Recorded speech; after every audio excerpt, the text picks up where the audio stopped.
और आपका बेटे के नाम का मैया को भोजन मिल जाएगा। महाराज जी, ये भोजन जो व्यवस्था आपकी चल रही है, लगभग 30,000 लोग शायद प्रतिदिन भोजन पाते हैं। हाँ। तो ये विचार आपके मन में कैसे आया महाराज जी, और उसमें आपको क्या क्या कठिनाइयाँ आई? देखो, भगवान जब करते हैं तो कठिनाई तो कुछ भी नहीं आती। जब कोरोना आया 2019 और 20, तो कोरोना काल में वृंदावन में लोग मेरे पास आए, झोपड़पट्टी पर रहने वाले, रिक्शा चलाने वाले, मजदूरी करने वाले।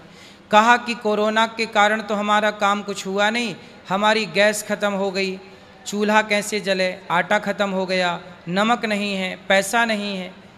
बहुत सारे बच्चे मेरे पास आए, छोटे छोटे, उनके बोले देखो ये भूखे हैं। तो मुझे लगा कि इन सब की सेवा करनी चाहिए। ये वृंदावन धाम है और भगवान के धाम में कोई भूखा ना रहे। तब से मैंने अन्न क्षेत्र शुरू किया भगवान की प्रेरणा से कि आप एक काम करो, ना गैस खरीदने की ज़रूरत, ना आटा ना दाल, यहीं आओ, परिवार सहित आओ, दिन में 4 बार आओ, जितना जी करे खाओ पेट भर, यहीं खा के जाओ। तब से ये सेवा। फिर कोरोना चला गया, फिर भक्त लोग आने लग गए। तो मुझे लगा कि गौरी गोपाल में भक्त आए और गृहस्थ के घर से कोई भक्त भूखा जाए, ये मुझे अच्छा नहीं लगता। तो मैंने कहा जब शुरू हुआ है तो इसे बंद ना किया जाए, चलने दिया जाए। तो 2019 से लेके आज तक ये सेवा चल रही है। अन्न क्षेत्र की आज 30,000 लोग खाते हैं अखंड दाल चावल सब्जी रोटी। आप लोगों ने भी प्रसादी पाई होगी। रात के 2 बजे कोई आए तो उसे भी मिलता है। महाराज जी, इसमें कैसे लोग जुड़ सकते हैं, कैसे सेवा कर सकते हैं? इसमें भी आप लोग अपने सहयोग के हाथ आगे बढ़ा सकते हैं और आप भी यहाँ अन्नदान कर सकते हैं। एक दिन की संपूर्ण रसोई आप बंटवा सकते हैं कि आज का भोजन हम बंटवाएंगे, 30,000 लोगों को हमारी तरफ से भोजन मिलेगा। तो आप भी वही मोबाइल नंबर 6399991599 पर मैसेज करेंगे तो आपको एक मैसेज आएगा, अकाउंट डिटेल आ जाएगी अपने आप, और वो आप सेव करके रख लें। जब भी मन हो तो रसोई में आप जुड़ सकते हैं। और 1 लाख रोटियां रोज बनती हैं यहाँ पे, तो आप रोटी की भी सदस्यता ले सकते हैं कि भाई 1 रोटी, 4 रोटी, 10 रोटी की सदस्यता हम लेते हैं और हर रोज आप 1 रोटी का सहयोग कर सकते हैं। महाराज जी, ऐसी कोई व्यवस्था है कि व्यक्ति मर जाए और उसके नाम से यहाँ नित्य प्रति संतों को रोटी मिलती रहे? हाँ, ऐसा भी हो सकता है कि आप अपने दादाजी के नाम से, दादी के नाम से, माँ के नाम से, पिता के नाम से सदा आप 1 रोटी का, 5 रोटी का, 100 रोटी का, जो आपकी सामर्थ्य है, आप अखंड उनके नाम से रोटी की सेवा करते रहें कि वह 1 रोटी का सहयोग आपकी तरफ से आता रहे और संत लोग, माताएं, भक्त लोग वह रोटी प्राप्त करते रहें और आपको उसका पुण्य प्राप्त होता रहे। कहते ना, अन्नदान सबसे बड़ा दान है। तो आप भी ये अच्छा आपने सुझाव दिया कि लोग अपने माँ बाप के लिए, दादा दादी के लिए उनके नाम से 1 रोटी का सहयोग कर सकते हैं। बिल्कुल, अखंड जब तक धरती है तब तक उनके नाम से बिल्कुल 1 रोटी, 2 रोटी, 5 कुछ लोग ऐसे हैं जिन्होंने कहा कि हम जब तक जिएंगे तब तक हम यहाँ पे नित्य कुछ ना कुछ अन्नदान करते रहेंगे। और उन्होंने ये भी कहा कि जब हम मर जाएंगे तो यही सेवा हमारा पुत्र करता रहेगा। मतलब ये भी, ऐसा भी करने वाले, सोचने वाले मुझे 1-2 लोग मिले, पर ऐसे लोग अभी 1-2 ही हैं। ऐसे लोग, सबको ये भाव रखना चाहिए कि यहाँ 1 लाख रोटियाँ रोज बनती हैं तो 1-2 रोटी, 10 रोटी, 50 रोटी, 100 रोटी या 1 साधु के संपूर्ण 1 माँ की सेवा हम करते रहें नित्य भोजन की। बिल्कुल, ये तो अद्भुत सेवा है महाराज जी। पूरे देश में इस वक्त बहुत ज़्यादा ये चर्चा है जी कि आपका अन्न क्षेत्र बहुत अद्भुत चल रहा है। यहाँ पर पता नहीं कितने लोग, आप तो 30,000 बोलते हैं, मुझे लगता है 30,000 के यहाँ तो लाखों लोग भोजन पा रहे हैं महाराज जी। सुबह से लेकर रात्रि तक भोजन का प्रसाद यहाँ पर वितरित हो रहा है, लोग खूब भोजन पाते हैं, खूब आनंद लेते हैं। महाराज जी, शिक्षा सेवा का क्या महत्व है और आप शिक्षा सेवा में कैसे लगे और आपको क्या लगता है शिक्षा सेवा के द्वारा कैसे लोगों का भविष्य सुधार सकते हैं? देखिए, मैं स्वयं एक गुरुकुल में पढ़ा। यदि मैं गुरुकुल में ना पढ़ता तो आज यहाँ ना होता। तो मैंने जब गुरुकुल में पढ़ा तो मुझे लगा कि भाई गुरुकुल का ऋण मेरे ऊपर है, अब वो ऋण मुझे चुकाना चाहिए। कैसे चुकेगा? तो मुझे लगा कि मैं गुरुकुल में पढ़ा हूँ तो मैं भी गुरुकुल बनाकर बच्चों को पढ़ाऊँ निःशुल्क, ताकि मैं गुरुकुल के ऋण से मुक्त हो जाऊँ। तो आज गौरी गोपाल गुरुकुल में 150 बच्चे पढ़ते हैं। बच्चों का रहना, खाना, पढ़ना, लिखना सब निःशुल्क है। जितने भी महाराज जी का वीडियो देख रहे हैं शिक्षा और प्राप्त आगे कर रहे हैं। ऐसे ही वीडियो हम जिन लाते गुरुकुलों को रहेंगे, मुगलों ने सब्सक्राइब उजाड़ा करें था, और गुरु जी को अंग्रेजों ने सपोर्ट उजाड़ा करें। था, गुरु जी भी उन्हीं बहुत सारी गुरुकुलों मेहनत की कर रहे हैं। यहाँ पर आप लोग व्यवस्था इस है वीडियो को और वो सब्सक्राइब गुरुकुल करें। यहाँ सुचारू रूप से चल रहे हैं। धन्यवाद। इसके अलावा गाय की सेवा चल रही है महाराज जी। गाय लगभग 400 गाय और 125 नंदी से अधिक यहाँ पर गौ सेवा है। तो गाय की सेवा भी आप लोग कर सकते हैं जो आपसे बन जाए। तो गौ सेवा और विस्तृत कैसे कर सकते हैं महाराज जी? गाय के लिए तो मैं यही निवेदन करूंगा कि सब लोग अपने अपने घर पर गाय रखें। यदि घर पर रखते हैं आप तो आपको दूध मिलेगा, गाय का शुद्ध घी मिलेगा। यदि नहीं रख सकते तो फिर आप अपने नाम से एक गाय गौरी गोपाल गौशाला में रख सकते हैं। एक गाय को आप सदा पेट भर भोजन दे सकते हैं कि भाई मेरी गाय है, मैं इसका पालन पोषण करूंगा। तो आपको घर में ना रखकर यहाँ रखने से गाय की सेवा करने का पुण्य प्राप्त होगा। तो गाय की सेवा सबको करनी चाहिए। तो इसी बहाने आपसे गाय की सेवा होती रहेगी। आपकी जो पहली रोटी पर गाय का अधिकार होता ना, भोजन बनता तो पहली रोटी गाय की, तो वो आपकी रोटी गाय को मिलती रहेगी। यहाँ गौरी गोपाल गौशाला में सभी गायों को रोटी दी जाती है। गोदान का क्या महत्व है महाराज? बहुत शास्त्रों में बहुत ज़्यादा गोदान की महिमा कही गई है। कहते हैं कि जब पृथ्वी पर संकट आता है तो पृथ्वी गाय का रूप बना के भगवान से प्रार्थना करने जाती है कि हम पर बड़ा पाप हो रहा है, प्रभु आप अवतार लो। तब गाय पृथ्वी का रूप बनाती है, पृथ्वी गाय का रूप बनाती है। कहते हैं कि गौदान कर लेने से संपूर्ण पृथ्वी दान करने का फल प्राप्त होता है। यदि एक पलड़े पर गाय रखी जाए और दूसरे पलड़े पर संपूर्ण पृथ्वी रखी जाए तो दोनों पलड़ा बराबर होंगे। इसलिए जो व्यक्ति भूमि दान नहीं कर सकता वो गौ दान कर ले तो उसे भूमि दान करने का भी पुण्य मिलेगा, गौदान का भी पुण्य मिलेगा। क्योंकि संपूर्ण भूमि दान का, पूरी पृथ्वी दान करने का फल है गौदान से।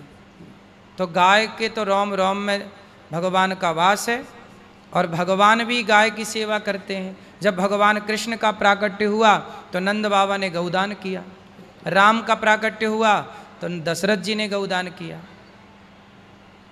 और महाराज जी और आप क्या करना चाहते हैं? बस मैं तो यही चाहता हूँ कि जब तक प्राण रहें तो इसी तरह से सेवा होती रहे समाज की, माताओं की, वृद्धों की, साधु संतों की। हाँ भैया, कहाँ से आई हो भैया? बात कराओ। माइक वाले भैया हैं? माइक वाले भैया ले आओ माइक।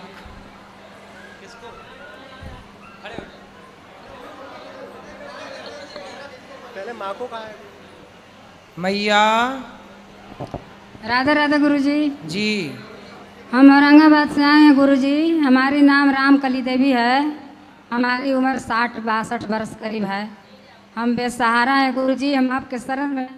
कौन है आपके घर में? हमारे घर में कोई नहीं है गुरुजी। माइक थोड़ा नीचे करो, पास करो बस। हाँ भैया छोड़ दो आप। हाँ ये बताओ घर में कौन है? हमारे घर में कोई नहीं है गुरुजी। बेटा? बेटा जन्म ही नहीं लिया। अच्छा। बेटी? बेटी भी नहीं। पति? पति भी मर गए। और भाई? भाई जो भाई थे दोनों भाई मर गए। तो आपका घर का अभी तक कहाँ थी आप? अभी तक थी अपने ससुराल में ही, मतलब किराए के घर में थी।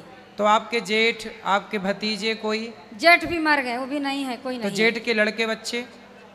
कोई साथ नहीं देते हैं। आपका कोई साथ नहीं देता? कोई नहीं साथ। परिवार में कोई आपकी सेवा नहीं करता? नहीं, कोई नहीं है।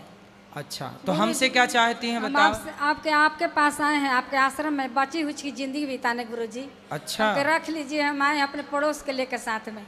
अब नहीं रखेंगे तो वो मरने के अलावा कोई चारा नहीं है गुरुजी। अब देखो ये माँ है जो कह रही कोई आश्रय नहीं है बाबा। चिंता ना करो, मत भगाना बाबा। नहीं चिंता ना करो मैया, आपको यहीं रखेंगे, आपका बेटा बन के हम सेवा करेंगे बाबा। रख लेना बाबा। चिंता ना करो, अब रो मत, अब ना रो।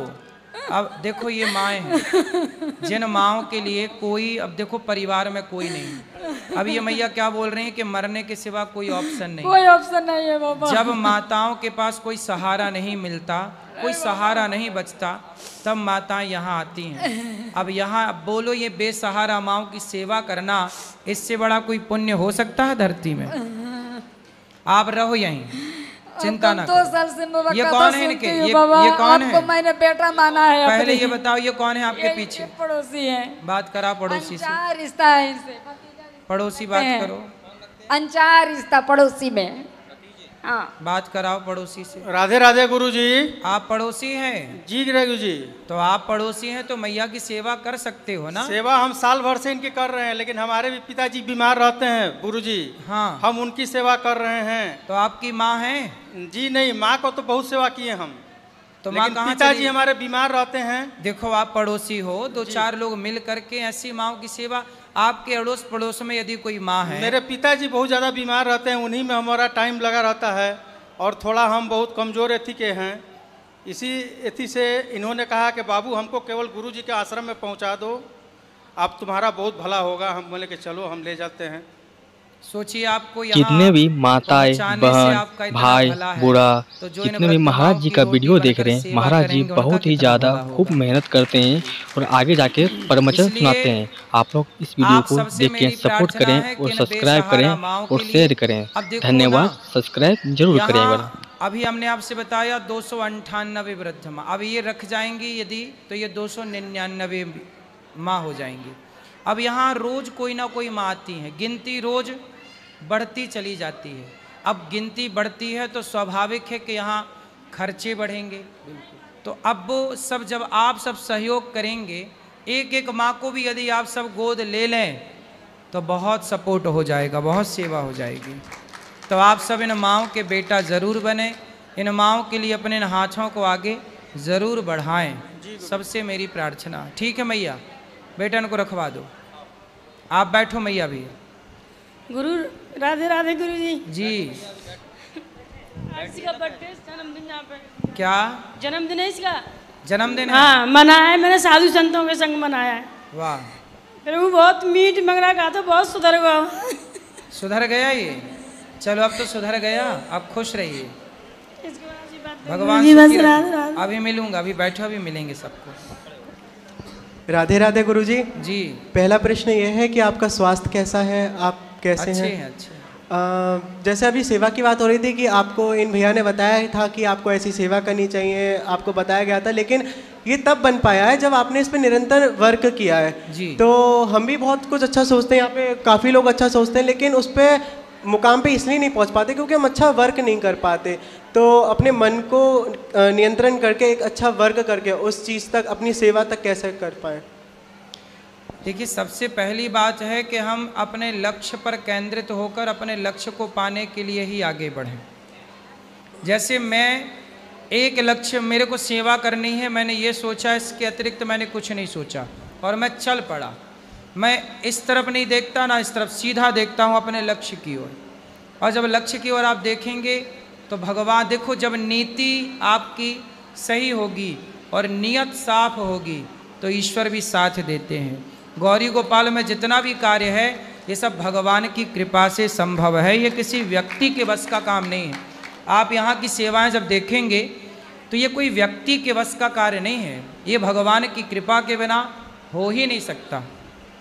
गुरुजी, एक प्रश्न और है, पर्सनल है थोड़ा सा, कि वैसे हम परमात्मा के अंश हैं, लेकिन शारीरिक संबंध भी जैसे पेरेंट्स से है या भाई से है या बहन से, किसी से भी है, तो फिर जब उन्हें कोई विपदा आती है या फिर उनके कोई शरीर पर संकट आता है या उन्हें हॉस्पिटलाइजेशन की देनी पड़ती है, तो फिर हमें बहुत कष्ट होता है। हमारा मन करता है कि जल्दी से ठीक हो जाए, हम बहुत परेशान हो जाते हैं कि सामने वाला तो ये तो होना भी चाहिए, सही तो है, क्या पर इसमें क्या कर सकते हैं, बहुत परेशान हो जाते हैं। मन सही हो वो, बिल्कुल। परिवार में कोई बीमार पड़ जाए तो पूरा परिवार चिंतित हो जाता है, तो स्वाभाविक है ये। दादी की इस टाइम बहुत तबीयत खराब सही है, ये होना भी चाहिए। हम एक दूसरे की पूरी मदद करनी चाहिए परिवार में, और ये होता है, ये स्वभाव है। गुरुजी आशीर्वाद दीजिएगा कि जल्दी ठीक हो। आज दास का जन्मदिन है तो आपके लिए छोटा सा ये लेके आया हूँ, जो लेके आता हूँ। बहुत बहुत देख लीजिए, एक बार शुभकामनाएं देख लीजिए, आपको। प्लीज एक मैं ले लूं। आपकी स्माइल देखना चाहता हूँ। बिल्कुल, मिनट ही आपको लगे। जन्मदिन ज़्यादा बड़ा की नहीं है। बहुत बहुत शुभकामनाएं। खुश रहिए। Thank you. खुश रहिए। देख लो गुरुजी एक बार। चलो, वाह, पिछली बार राधे भी राधे गुरुजी। वाह, सुंदर जी। हम गोरखपुर से आए हैं, बस आपके दर्शन करने की बहुत इच्छा थी। हम बस टीवी पे ही आपको देखते थे जी। आज सामने से दर्शन हो गए, बहुत खुशी हो रही खुश है। रहिए। आशीर्वाद दीजिए कि सब अच्छा रहे। बिल्कुल, सब बस अच्छा हो। गुरुजी मेरे एक प्रश्न है कि हाँ। बच्चे मेरे बड़े बड़े हैं, समस्या तो बता देते हैं लेकिन जो समझाएंगे वो सुनते नहीं, उनको लगता हम लोग समझते नहीं हैं। तो कोई रास्ता दिखाइए कि उनको हम भी रास्ता दिखाएं। बच्चों को, हाँ, बड़े बड़े हैं। तो बच्चों को बोलिए कि वो सही रास्ते पर चलें। नहीं, कथा सुनते हैं, नहीं गुरुजी, फिर उन्हें नौकरी करते हैं तो जब कुछ समस्या बताते हैं हम बोलते तो यदि बच्चे सत्संग नहीं करते, यदि बच्चे कथा नहीं सुनते जी, तो उन्हें सही रास्ते पर कोई नहीं ला सकता। तो क्या रास्ता दिखाएं कि थोड़ा बस बात सुने, समझ जाएं, परेशान न रहें। कथाएं सुनेंगे अपने आप सब अच्छा होगा। तो इसकी भी आदत कैसे डालें उनको? हैं? इसकी भी आदत डाले कैसे? ये बचपन से आपको डलवानी थी आदत। अब रास्ता दिखा दीजिए। आप ले आओ हमारे पास, हम डलवा देंगे आदत, उनसे बात ठीक है, करेंगे। ठीक आप है लाओ, गुरुजी। हमसे बात कराओ। ठीक है। हाँ, प्रणाम गुरुजी। हाँ राधे जी, राधे जी मैं अलवर से आई हूँ जी। और मैं सिर्फ आपके दर्शन करने आई हूँ। बताइए। और मैं धर्म की वजह से नहीं आई हूँ यहाँ पे, मैं सिर्फ आपके कर्म की वजह से आपको देखने आई हूँ। वाह जी, तो आपने यहाँ के कर्म माताओं की सेवा जितने सब भी दर्शन भाई किए। बहन जी, जी, बूढ़ा मैं सब्सक्राइब टीवी जरूर पे करें। सब जगह गुरुजी सुनती रहती बहुत थी, ही ज़्यादा तो खूब मैं अच्छे से धर्म मेहनत की करते वजह से हैं। नहीं, आप सिर्फ लोग आपके सपोर्ट करें, कर्मों की वजह आगे से चल तो के कैसा ऐसे लगा भी हमारा इससे भी कर्म? अच्छा वीडियो अरे वो लेंगे। तो मैं बयान ही नहीं कर धन्यवाद। सकती हूँ। मेरी बहुत इच्छा थी और आज वृंदावन आके मुझे आपके दर्शन लाभ हुए। गौरी गोपाल में क्या अच्छा लगा आपको?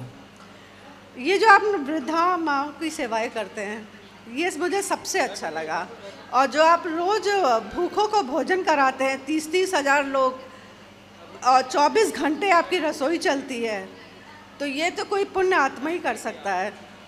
ये आम तो आप नहीं हो, आम पुरुष तो आप नहीं हो। हम भगवान के दास हैं और जी। भगवान ही सब कराते हैं। करते हो तुम बिल्कुल, कन्हैया, बिल्कुल। जी जी मेरा नाम हो रहा है। खुश रहिए। गुरुजी, बहुत इच्छा आपके साथ एक फोटो की। अभी बैठो, अभी प्रश्नोत्तरी के बाद ऊपर मिलेंगे तो 4 फोटो खींचना। सब बैठ जाओ पहले, मैया बैठो। बैठो जी राधे राधे गुरुजी। जी। गुरुजी आपका प्रोग्राम था पिछले महीने छत्तीसगढ़ बिलासपुर में, हाँ मैं वहीं का हूँ। अच्छा। तो 19 तारीख को आप आने वाले थे, अचानक वहाँ हवा तूफान आया, हाँ तो काफ़ी जनता वहाँ आपका इंतजार कर रही थी। काफ़ी लोग निराश हुए आपके वहाँ सत्संग नहीं होने से। बिल्कुल बिल्कुल। तो अगला प्रोग्राम कब दे रहे हैं आप लोग वहाँ? जल्दी से होगा, बहुत ना? जल्दी होगा। क्योंकि बहुत लोग वहाँ निराश थे, काफ़ी इतना इंतजार था लोगों को 1 माह तक कि गुरुजी आ रहे हैं, गुरुजी आ रहे मैं हैं। बहुत दुखी हुआ जब वो व्यवस्था भंग हो गई, अच्छा अच्छा। तो मैं बहुत दुखी हुआ। क्या करता, लेकिन आप आ गए थे गुरुजी बिलासपुर छत्तीसगढ़? बस मैं निकलने ही वाला था, मतलब वहाँ था, मैं वहीं जबलपुर के पास था। अच्छा अच्छा। फोन आधा रास्ता तय कर चुका था। जी जी जी, मैं भी बिलासपुर रहता हूँ, आपका बहुत प्रतीक्षा किया वहाँ। अगली बार आप जब आएंगे तो अगली बार जरूर आएंगे। कुछ न कुछ सेवा में नंबर दे रहा हूँ पाठक जी को, जरूर जो जरूर। सेवा वो मेरे लायक बताएंगे मेरे। बिल्कुल। जय श्रीमन नारायण गुरुदेव। गुरुदेव, मैं उत्तराखंड जिला पौड़ी गढ़वाल से आया हूँ। गुरुदेव, एक बहुत बड़ी समस्या हमारे गढ़वाल में, यूँ तो देवभूमि कहलाती है हमारे उत्तराखंड, लेकिन अलग ही प्रथा चली आ रही है। ऐसा देखने में आता है कि दारू के बिना वहाँ मुक्ति नहीं है। घर घर में शराब। वहाँ का युवा अगर माला भी पकड़े ना, तो उनके ही खुद के पिता बैठ के लाल बोतल शराब, तू छे बड़ी खराब है, ये सब चीज़ें करते हैं गुरुदेव। तो हमको भी कहीं ना कहीं वो लगता है कि आप कुछ अगर हमारे उत्तराखंड के लिए बोल दें तो युवा सुधरे, क्योंकि बहुत आपको सुना जाता है वहाँ पे। तो यदि आपकी कुछ राय मिल जाए तो उत्तराखंड को एक। तो उत्तराखंड के युवा शराब ज़्यादा पीने लग गए, अधिकतर प्रभु जी, अधिकतर। और मांस भी खाते हैं। वहाँ तो घर घर में बलि के नाम पे ये बस सबसे ज़्यादा जो हो रहा है ना, कि भगवान भी खाते थे। भोलेनाथ का यहाँ पे उदाहरण दिया जाता है कि भोलेनाथ, बद्रीनाथ हमारे यहाँ पे हैं, हर चीज़ बाबा हमारे हैं। बोले राक्षसों की टोली थी, और राक्षस क्या खाते थे? नहीं नहीं, तो वो तो राक्षसों का नाश करते थे ना। जी, राक्षस खाते थे, भोलेनाथ थोड़े खाते थे। लेकिन अलग ही बुद्धि हो रही है ना वहाँ का युवा भी। ये लगा लीजिए, यदि वहाँ किसी की मृत्यु भी होगी ना, तो 4 लोग उठाने तब आएंगे, पहले शराब चाहिए। अच्छा, हम गढ़वाल में सबसे बुरा ये चीज़ हो रहा है कि पहले लदौड़ में भाई साहब शराब जाएगी, उसके बाद अर्थी उठेगी यहाँ से, वरना पड़े रहने दो, कोई उठाने वाला भी नहीं है। और पूरी पूरी बोतल की डिमांड होती है, अगर आप उधर कुछ बोले तो हमारा गढ़वाल सुधरे। अरे ये तो बड़ी गलत परंपरा है भाई। यही चीज़ तो ये तो शराब पी करके अपना सब कुछ मिटा लेंगे, अपना अस्तित्व खतरे में डाल लेंगे। गुरुदेव, अगर हम नाम जप करने के लिए भी माला करने बैठते हैं ना, तो उतने में कोई ना कोई आके वहाँ बोतल खोल देगा, और अगर हम उसके खिलाफ आवाज़ भी उठाए ना, तो हमारे ही बड़े बुजुर्ग कर देते हैं, भैया तू अपने क्या कहते हैं बाहर वार काम करा कर, तू उत्तराखंड मत आया कर, जब तुझे यहाँ की प्रथा को